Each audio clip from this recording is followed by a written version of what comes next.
ಒಂದು ಸುಂದರ ಬೆಳಿಗ್ಗೆ. ಹಸಿರು ಹೊಲಗಳು, ಮಣ್ಣಿನ ಮನೆಗಳು, ಹಕ್ಕಿಗಳ ಕೂಗುಗಳಿಂದ ತುಂಬಿದ ಒಂದು ಚಿಕ್ಕ ಗ್ರಾಮಕ್ಕೆ ಚಿಕ್ಕ ಬಾಲಗಣೇಶ ಬಂದು ಸೇರಿದನು. ಗ್ರಾಮದ ಮಕ್ಕಳು ಅವನನ್ನು ನೋಡಿದ ತಕ್ಷಣ ತುಂಬಾ ಖುಷಿಪಟ್ರು. ಗಣೇಶನು ಅವರ ಜೊತೆ ಆಟ ಆಡುತ್ತಿದ್ದನು, ನಗಿಸುತ್ತಿದ್ದನು. ಎಲ್ಲೆಡೆ ಸಂತೋಷದ ವಾತಾವರಣ ಹರಡಿತು. ಒಂದು ದಿನ ಮನೆಯೊಳಗೆ ಹೋಗಿ ಚಿಕ್ಕ ಗಣೇಶನು ಲಡ್ಡುಗಳನ್ನು ಕದ್ದು ತಿನ್ನುತ್ತಿದ್ದನು. ಅದನ್ನು ಕಂಡ ಮನೆಯ ಅಜ್ಜಿ ಕೋಪಗೊಳ್ಳಬೇಕಿತ್ತು. ಆದರೆ ಅವನ ನಗು ನೋಡಿ ಹೃದಯ ಕರಗಿತು.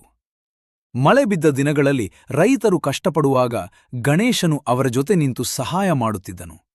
ಅವನ ಚಿಕ್ಕ ಕೈಗಳಲ್ಲಿ ದೊಡ್ಡ ದಯೆಯಿತ್ತು. ಒಂದು ದಿನ ಒಬ್ಬ ಬಡ ಅಜ್ಜಿ ಗಣೇಶನ ಬಳಿ ಬಂದು ಆಶೀರ್ವಾದ ಕೇಳಿದಳು. ಗಣೇಶನು ಅವಳನ್ನು ಆಶೀರ್ವದಿಸಿದಾಗ ಅವಳ ಜೀವನದಲ್ಲಿ ಬೆಳಕು ತುಂಬಿತು. ಗ್ರಾಮದಲ್ಲಿ ಹಬ್ಬದ ಸಂಭ್ರಮ ಶುರುವಾಯಿತು. ಹೂವುಗಳು, ದೀಪಗಳು, ನೃತ್ಯ, ಅಲ್ಲೆಡೆ ಭಕ್ತಿ ಮತ್ತು ಸಂತೋಷ ತುಂಬಿತು. ಸಂಜೆಯ ಸಮಯ ಗಣೇಶನು ನದಿಯ ತೀರದಲ್ಲಿ ಕುರಿತು ಸೂರ್ಯಾಸ್ತವನ್ನು ನೋಡುತ್ತಿದ್ದನು. ಆ ಸಮಯದಲ್ಲಿ ಗ್ರಾಮಸ್ಥರು ಅವನ ಬಳಿ ಬಂದರು. ಹಠಾತ್ ಒಂದು ದಿವ್ಯ ಬೆಳಕು ಹೊಳೆಯಿತು. ಆ ಬೆಳಕಿನೊಳಗೆ ಗಣೇಶನು ನಿಧಾನವಾಗಿ ಅಡಗಿಬಿಟ್ಟನು. ಗ್ರಾಮಸ್ಥರು ಆಶ್ಚರ್ಯದಿಂದ ನೋಡುತ್ತ ನಿಂತರು.